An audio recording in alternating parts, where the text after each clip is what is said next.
Hey,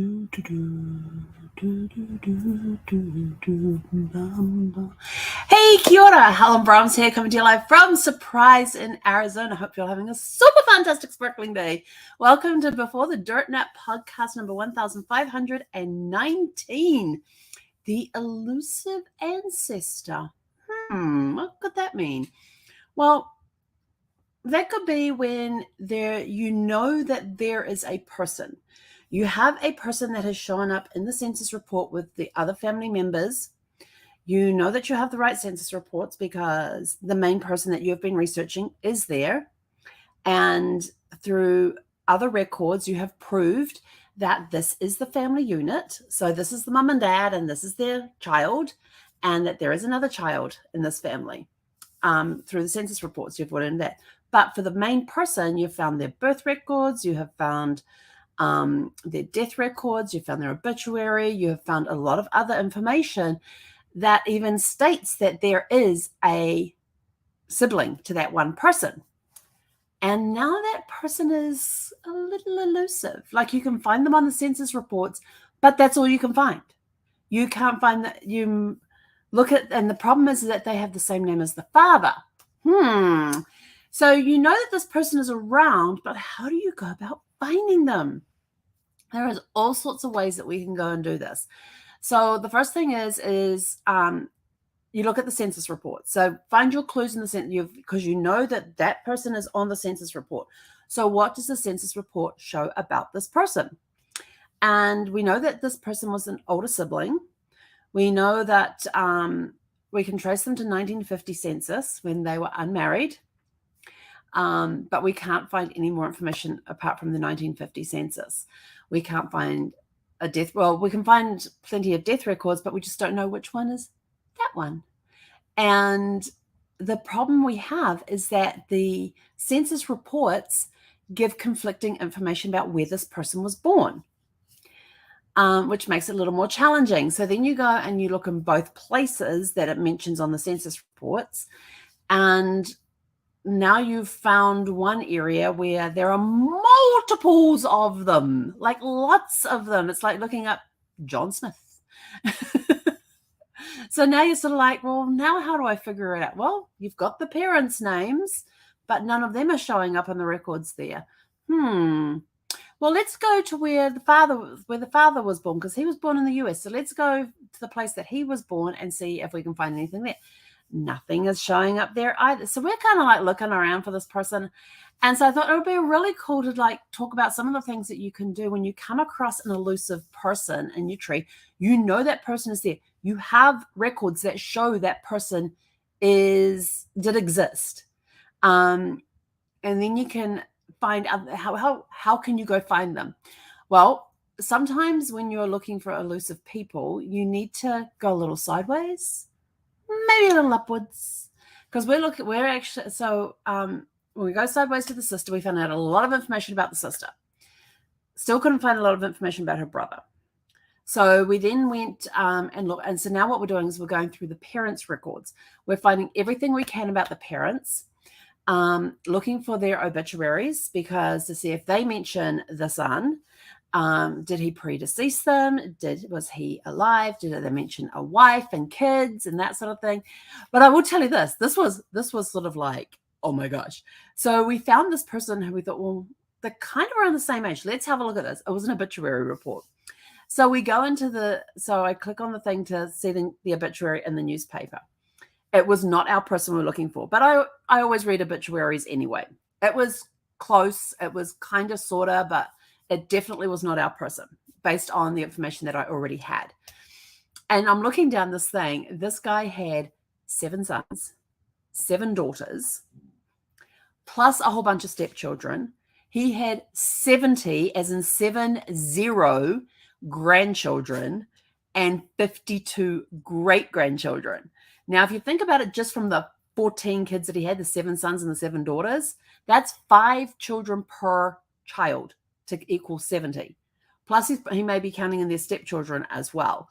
And I'm like, that is a lot of kids. That's a big family.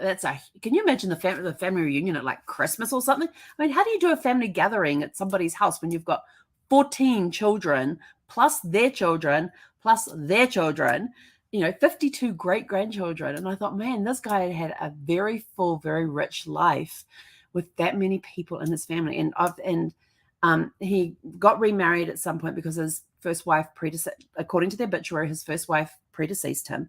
So he ended up getting married again, and the person he got married to had children as well.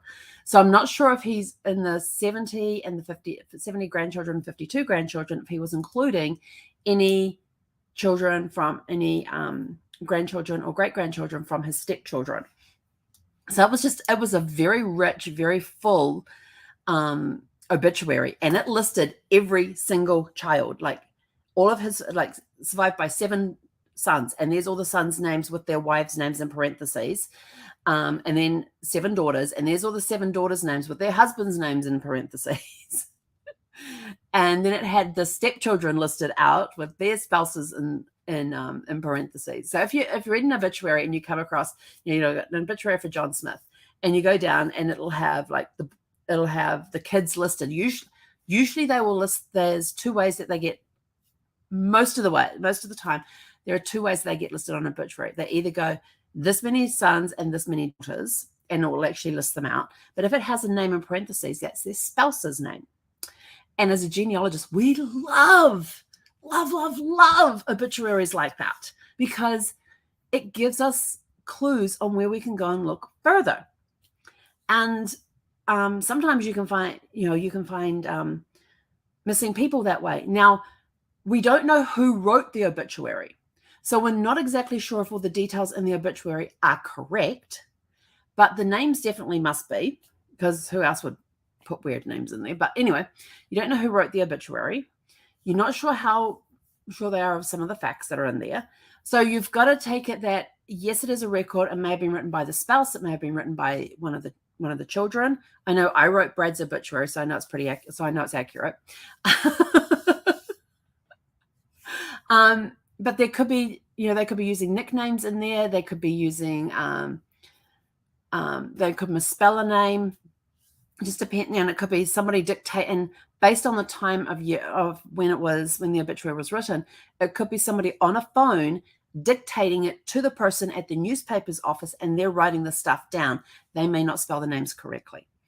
So there is that you have to, or they may mishear a name and then put in what they think it is, not what it actually is. So that's when you're looking at obituaries, when they used to do them over the telephone, or you'd go into the newspaper office and somebody would write it down for you, or you'd fill out the form with all the information on and hand that across. And if they can't read your handwriting, they take the best guess that they can.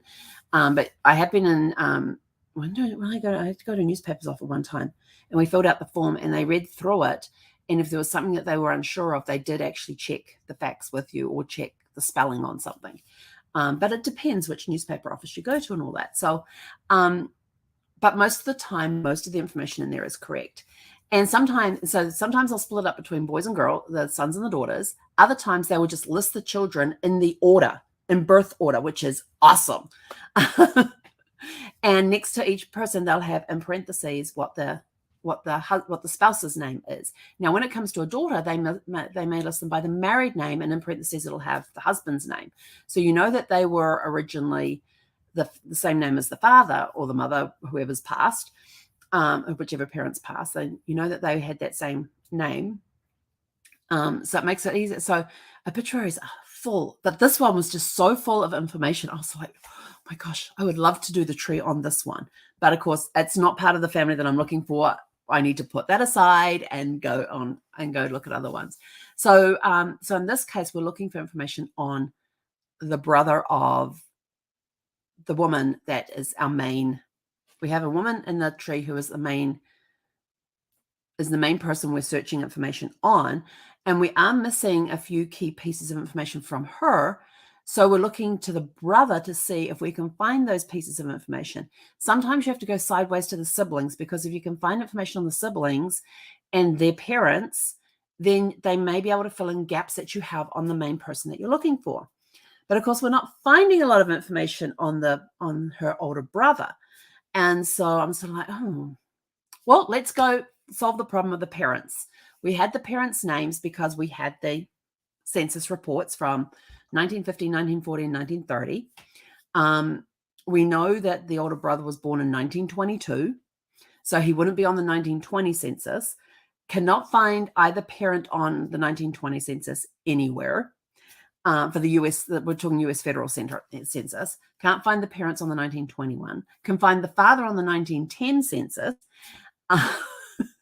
So we're finding all of these little pieces, and it's like, and I tell you, genealogy is like the ultimate puzzle. It will never fully be solved because there's a lot of gaps that we will never find. There's a lot of missing pieces out there that we will never find because there are fires that destroy. There's been fires, natural disasters, wars that have destroyed records over the centuries, and so that's going to leave missing pieces in your tree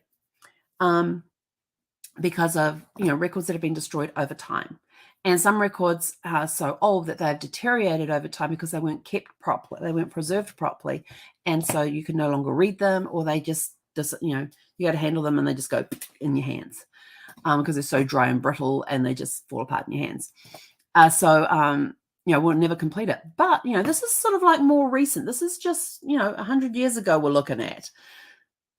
Kind of sounds weird when you say that because you're looking at the beginning of the 20th century. So you're looking around the 1900s, and that was 100 years ago. And I was like, well, come on, people. But then you come across when you're looking at different states, you have to look to when did the state mandate that births, marriages, and deaths had to be recorded? Because prior to certain dates, those states did not require you to record a birth or a marriage or a death. And fortunately, the ones that we're looking for happened after the mandatory date. But there are some records we're looking for that are prior to that date. So where are those places can we go? What church did they belong to? What religious organization did they belong to? And can we find the records? So these people were Catholics. That much we do know. And so we're looking for the Catholic churches that they may have gone to, and maybe the parish has records of baptisms, marriages, funerals. Being in the Catholic church that they were part of, there would have been banns read for any wedding coming up. So it's looking for those types of records as well. So we're having to shift a little bit. So we're still working on the parents and bringing up the picture of the parents of when they were married, when they were born, when and where they were born. We've got the birth registration for the father, which was interesting because it looks like it was one that was written after the event, because it actually has on there when the father passed away and when the mother passed. It has the year that the father passed and the year the mother passed. So now I have years that the parents passed away. So it's obviously a birth registration that happened well after the event. So I'm sort of like looking at this going, okay, what other information is on here? So now I have a birth record. But is it an original birth record? No, because it was filled out later on, because it has on there, the event happened in he was born in 1890, was it 1894 or 1895. And his father died in 1919. His father died in 1898, and his mother died in 1919. So it's sort of like, when was this birth? And so I'm still trying to decipher some of the handwriting on this because it's written in the cursive that they wrote in that time. And sometimes you have to be a little cautious in reading because you do have to decipher the handwriting on some documents. Now, some of these members go back to Mexico. The mother was born in Mexico, so trying to find her birth information. Now, I have to tell you, I actually did for another client, I had a lot of their stuff was in Mexico in a particular area where most of their records are online. And I don't read a lick of Spanish. And so I thought, well, how can I do this? Well, thankfully, familytree.org actually has in their Wikipedia actually has these PDF files that you can download. One of them was translating Spanish, and even though it was so I downloaded it, and it would have like all the key information, like father's name, father, mother, witness, son, daughter, all of these common terms would be written, and here's the English word, here's what would be written in Spanish. And I even sat there with this thing with it on the screen, and I was typing it. I don't know why I didn't do it on the computer, but I would type into Google Translate what I was reading on the screen and having to make sure that the words were spelt correctly, because it was the handwriting on some of these was gorgeous, absolutely gorgeous. And you could definitely see the you could definitely make out the letters on some of them that I read. Others, it was like scrunched up a little bit, so you had to like blow the picture up a little bigger to try and one technique I learned was getting the pen and like copying on a piece of paper what you were seeing on the screen, and just sort of like following, oh, there's that, and it goes like this, and then it does that, and you're doing your hand, and you actually have the ink, you actually have the nib out so you can actually write, and you're writing it on the piece of paper, and then you look at down what you've written, and sometimes that can help clear it up for you as well. But then I also have a really cool book that's all about deciphering handwriting, and in different eras and things. Like they may have what looks like an F, like a cursive F, and the thing with the cursive F is that it could actually be a long S. So usually if they had like two S's together, one would be a small S, and then there'll be like this cursive F, and it was actually another S, so it was two S's.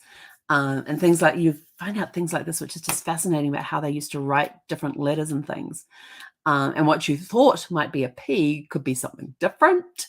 It could be a G or a Q, or, there's all these different ways that, and based on the era that you're reading as well, the handwriting would change.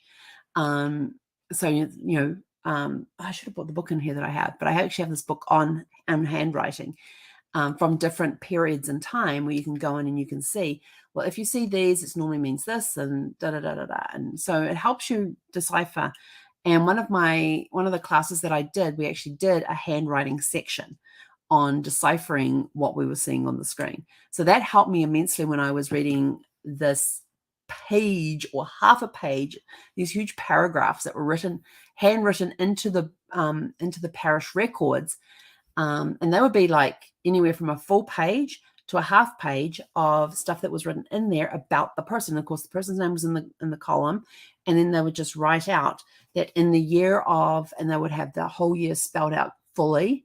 They would have the date in there, and so of course you're looking for those month names that are on them. Here's my cheat sheet. Here's my thing. Oh, yep, that. Oh, that's not quite the same. Would that be the same? Pulling up Google Translate, typing the information in there.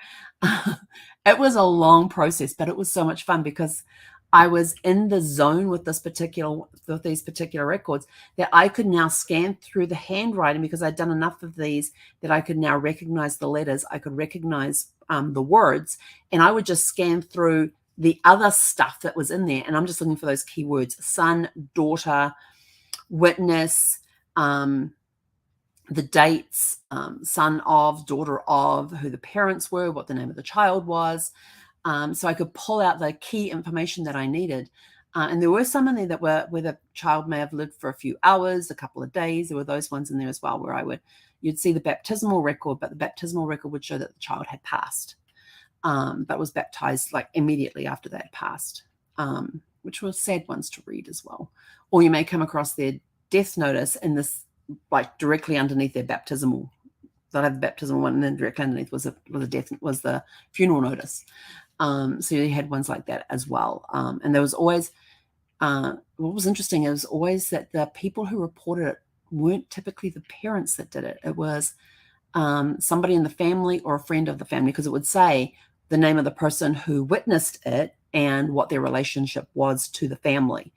So it was kind of interesting reading those. So right now I'm having to go through some Spanish records again, some Mexican records, to see if I can find the birth records of the mother, because the father one, through all three, have maintained where they were born, and we found his birth record, even though it was a late birth record. And we really have no other way to check that was that, because we also found his World War I draft card as well, which I thought that was interesting, because the birth date was a year after what the birth certificate said.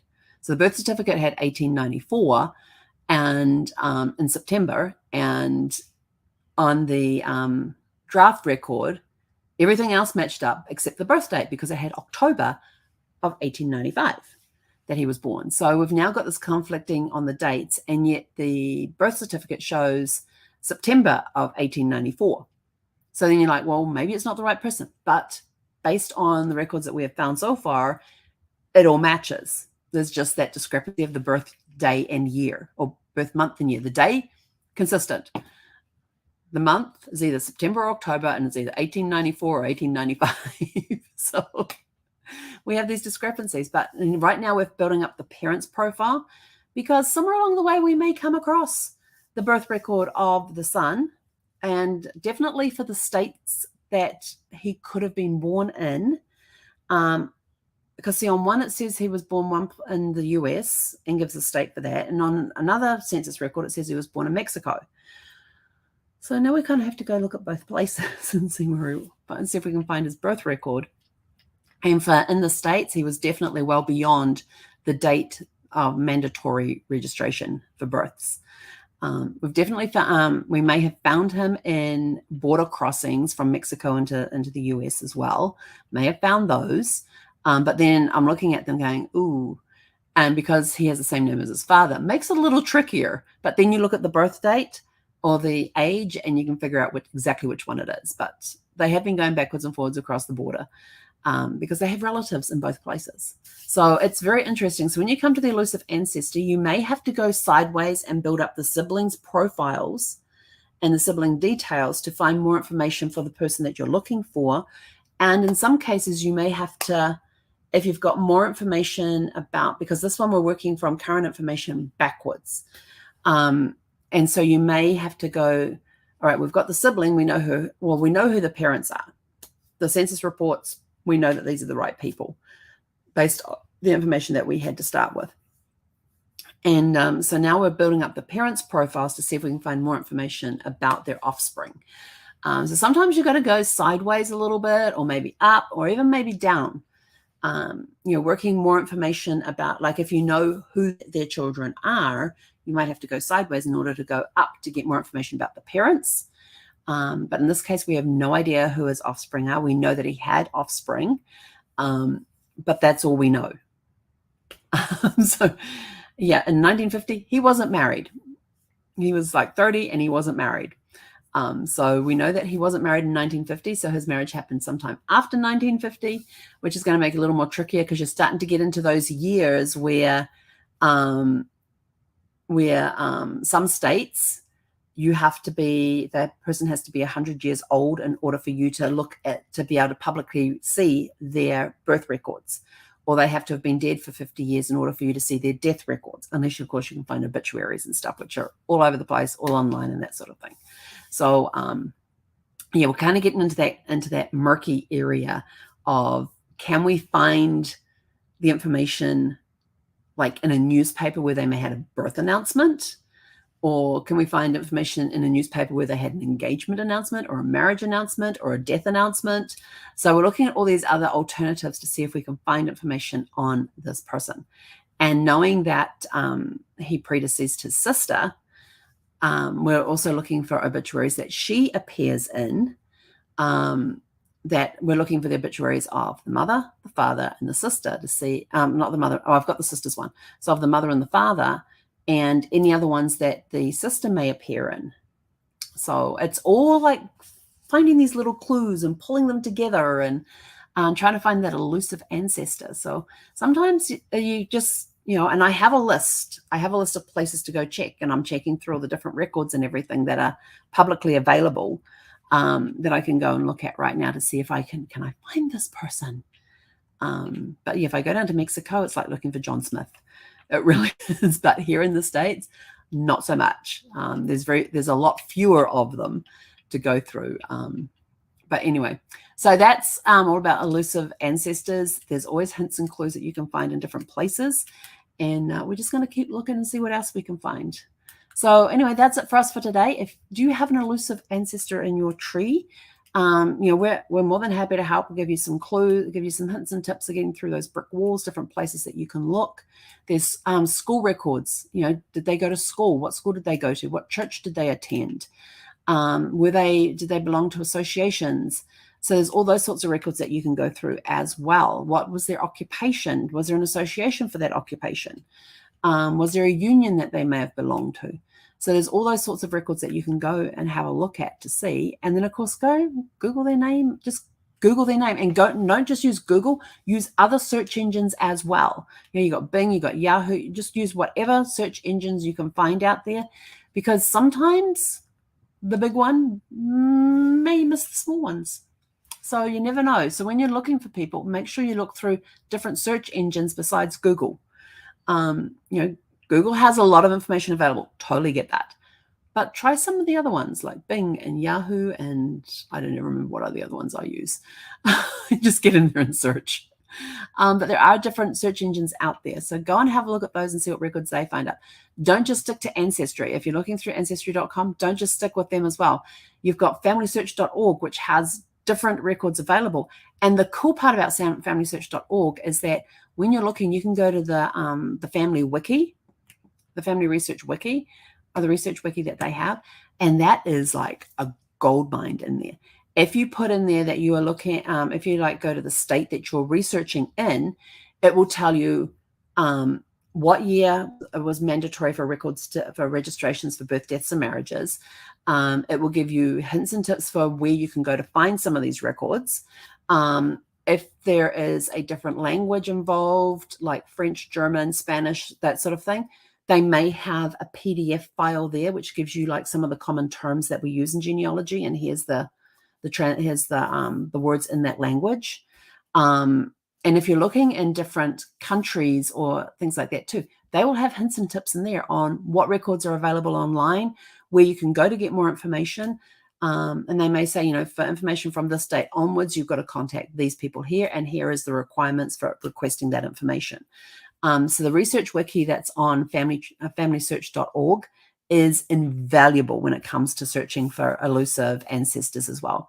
But anyway, that's it for us for this evening. Go out, have a super fantastic sparkling evening, and we will catch you guys back here tomorrow evening at 6 p.m. Pacific.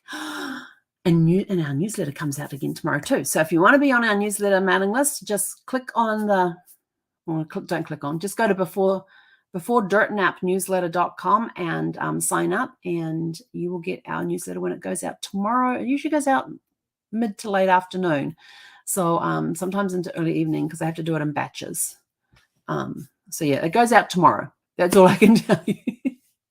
So if you want to be on the newsletter list, go to beforedirtnapnewsletter.com. Scrolling across the bottom of the screen right now. There it goes. And just sign up there, and you'll be on the mailing list to receive that newsletter when it comes out tomorrow. So go have a super fantastic sparkling evening, and we'll catch you back here at 6 p.m. Pacific. Hei konara.